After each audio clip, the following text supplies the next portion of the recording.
are live. Welcome to the podcast, Jeff. Welcome, Joe. How are you doing today? I'm doing quite well, trying to keep warm. It dumped some snow on us over the weekend, but can't complain. I'm happy to have you on the podcast. Thanks for having me here. Obviously, you have 25 years of serial entrepreneurship experience, quite savvy in biz dev. But before I get into all of that, perhaps give us a little backstory, kind of your origin story, who Jeff is. So my origin story, I'm born and bred in Calgary. So one of the few, it seems, that of my era anyway, that's still around.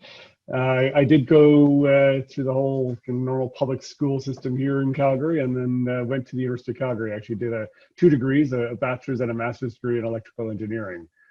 So I started out as a technology professional, I guess you want to call it that, and then moved from here to Vancouver, actually, which is where I started really my professional career. So working for a company called MDA, or McDonald Detweiler Associates, doing things like satellite ground stations and air traffic control systems and sonar systems for mapping the ocean floor and all kind of these cool big systems engineering type projects. So that was my origin into the tech industry, was through that avenue.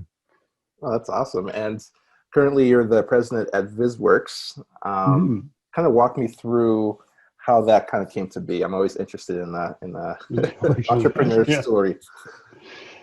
So that one actually goes back quite a few years. So I was actually in the telecom industry kind of pre-2000 era, before the whole dot-com bubble burst. And when that whole thing collapsed, the telecom industry went down with it. And it went from an industry in which anybody who was living or breathing got a job, to if one of thousands of resumes for any posting that went out there. And I kind of looked at that and said, okay, now's the time for me to kind of refocus in a different area. And I went back to university to pursue a degree in bio-nanotechnology, studying respiratory pathogen diagnostics, actually right around the time of SARS. So this is kind of, this time period right now is kind of an interesting recap of what was going on at the time of SARS. So anyway, all sorts of things happened, including a company that I started with a friend of mine. He got quite ill, so I had to go back and run that company for a while. So all sorts of things happened, and I never actually finished up the degree program. But ultimately, after a few years of different things, I ended up working for a cross-Canada research network headquartered at the University of Calgary, focused on this whole area of human engagement with digital data. And it was in particularly around this, applications, things like touchscreen technologies and so on. And I joined them with the sole purpose of really helping manage this whole research network, but also finding interesting ideas that we could spin into new companies. And so VizworX as a company basically came out of that.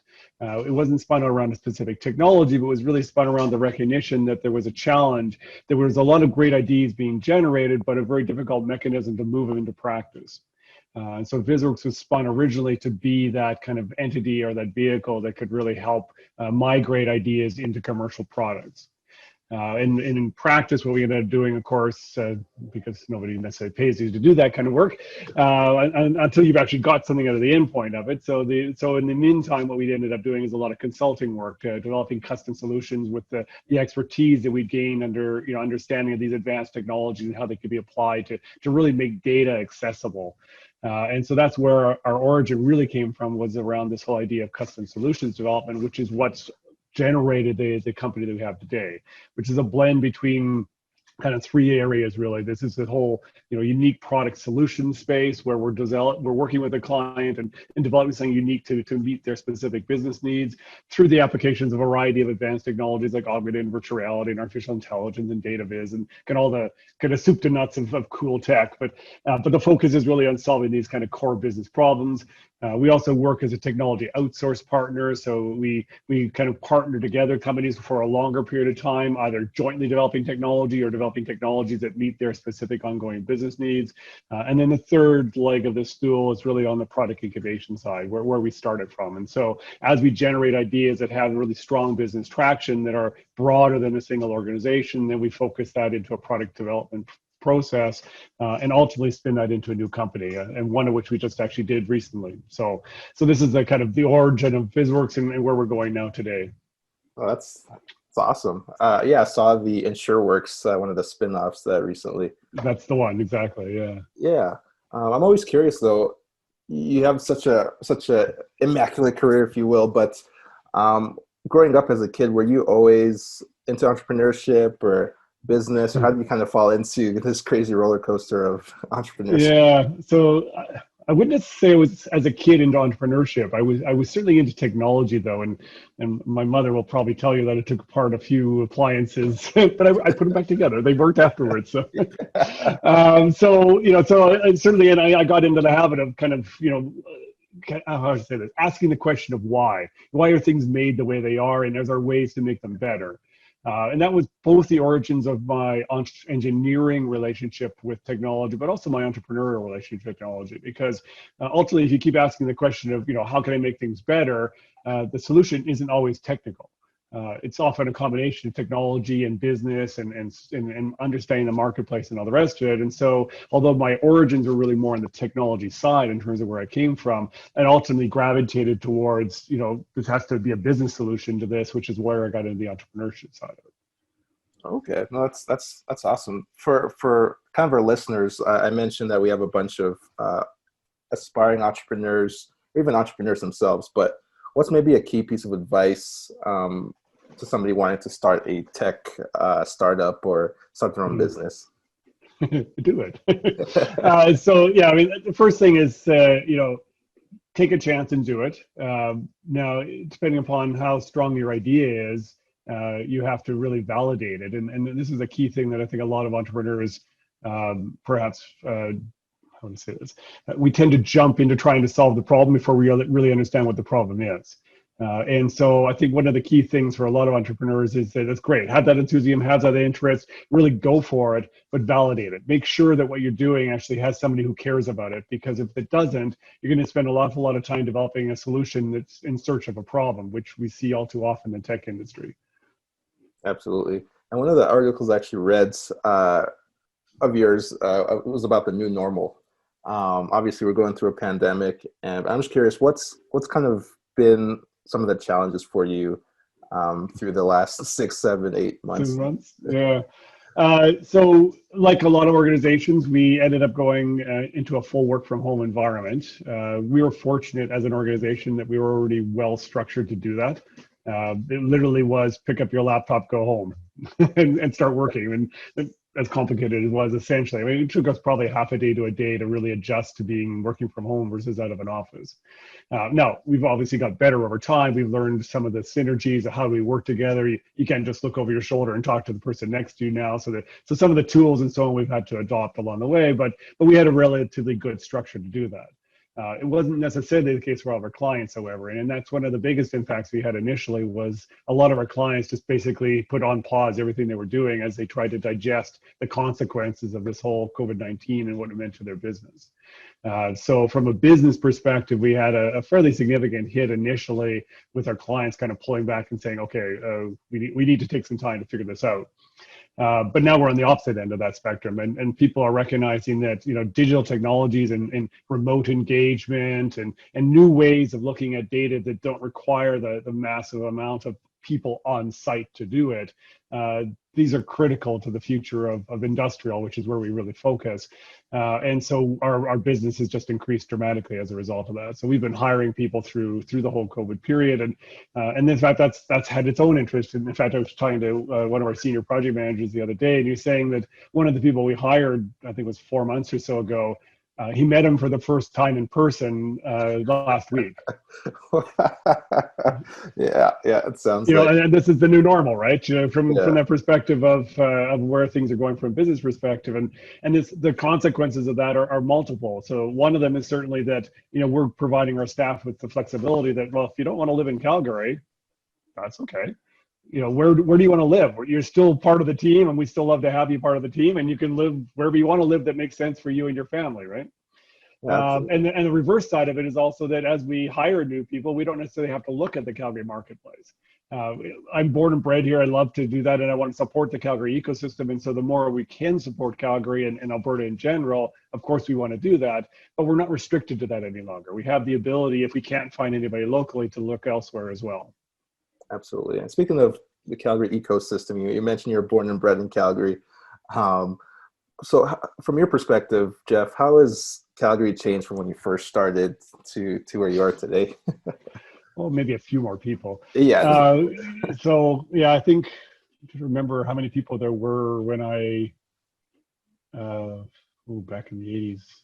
I mean, it was probably maybe a quarter million, maybe 500,000 people. We're now, I don't know where we're at, 1.3, 1 point something million people. So certainly the number of people in Calgary has increased significantly, which has all sorts of, as you might expect, of course, infrastructure related changes that come along with that, including just the road systems and the volume of things you can do in a city like this. It's a much bigger city. There's much more cosmopolitan nature of the city, certainly, than it was back when I started. And and it's evolved accordingly, and I think it's been great.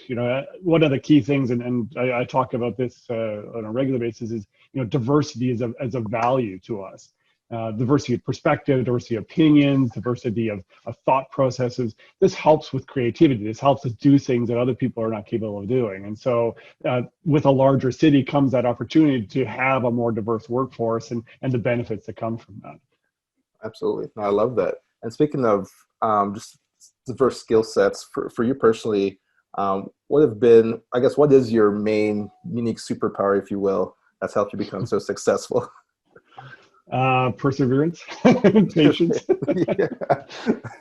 Yeah, I mean, actually, it was an interesting mention the other day is that, you see the successful businesses and you say, wow, that's great. How did they manage to do that? Where were they a year ago? I never heard about them. Now they're this massive success. Well, generally speaking, there was an awful lot of time period of not visible work that's going on before they get to that success point. And perseverance is a really key aspect of any entrepreneur. And then on top of that is adaptability and the ability to kind of adjust and refocus where you're going as conditions change. We had one of the example back in 2014. We're actually relatively strong back in 2014. We started in 2012, so we're actually starting to do really well. We're starting to grow, and we had projects. I can't remember how many projects we had, but a few different projects in different areas. We thought were in unrelated areas. Well, as it turned out, they were all related directly or indirectly to the oil and gas industry, because when the downturn hit, our market for what we were doing immediately dried up.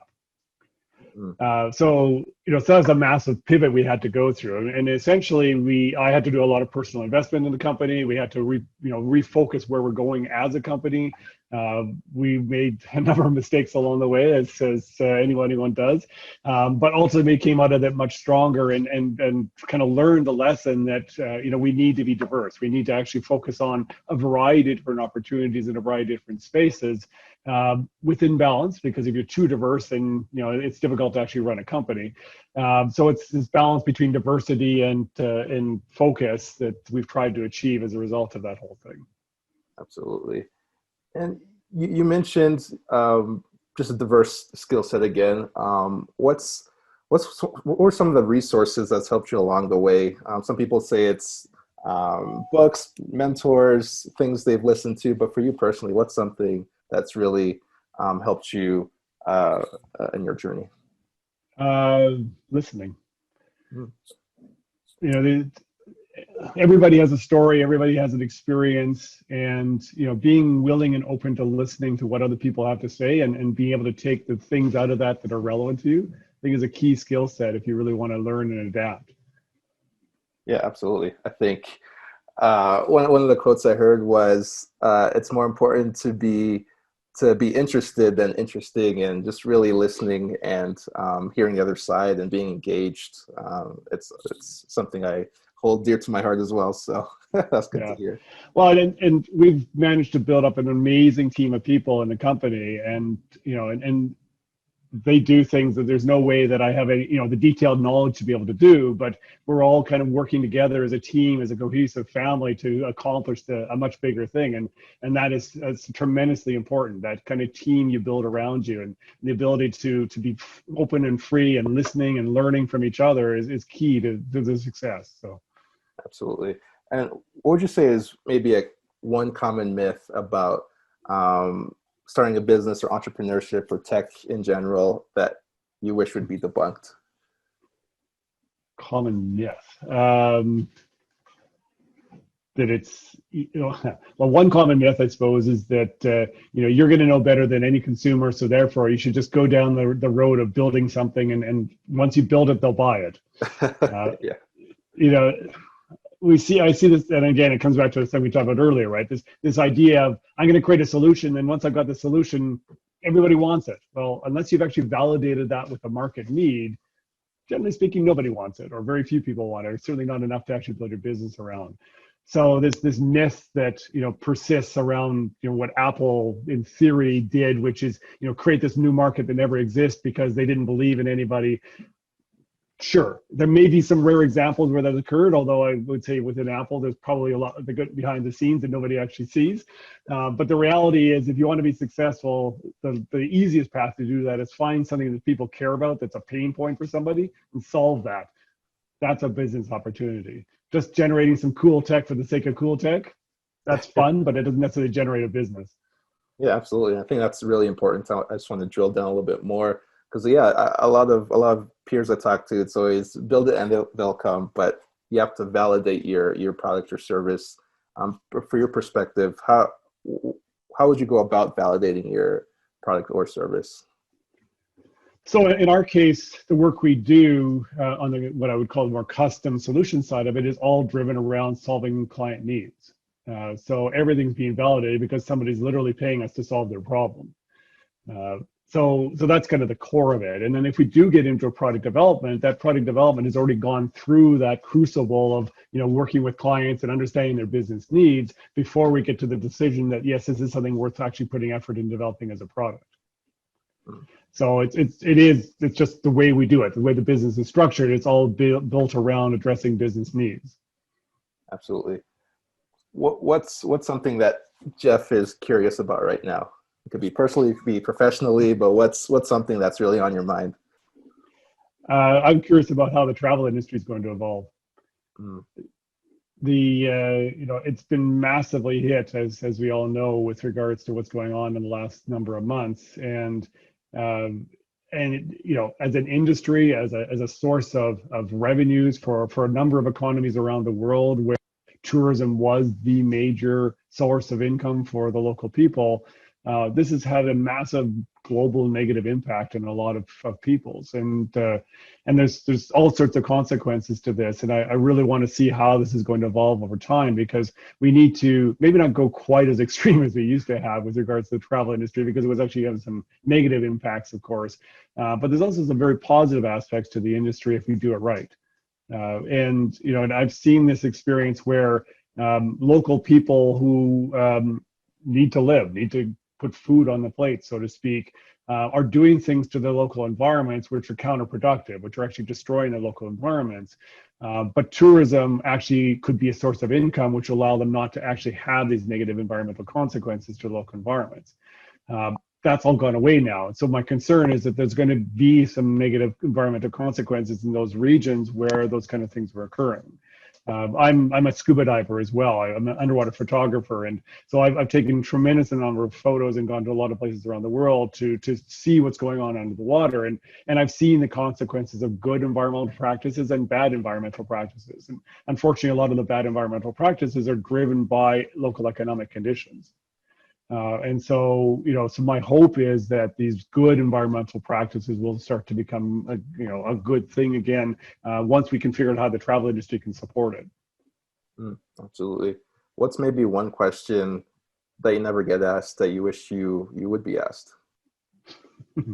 Never get asked. I get asked all sorts of questions. I don't actually know of any that I haven't been asked for a while. Okay, maybe what's something that you're proud of that we haven't touched on in the interview so far? Family. I have a wonderful wife and a wonderful son. He's just going to preschool now, so it's a whole new venture, seeing the world through his eyes, and I'm very proud of having such a wonderful family. It's something that, and actually during COVID-19, that's been one of the wonderful things as a kind of a side effect, is we had more time spending together. wrinkles, warts and wrinkles and all, so to speak. It's not always fun in terms of trying to prioritize things with a 4-year-old, but he's been amazing, and my wife's been amazing, and so that I think is really a great thing that's happened, and something I'm very proud of. Oh, that's awesome. I love that.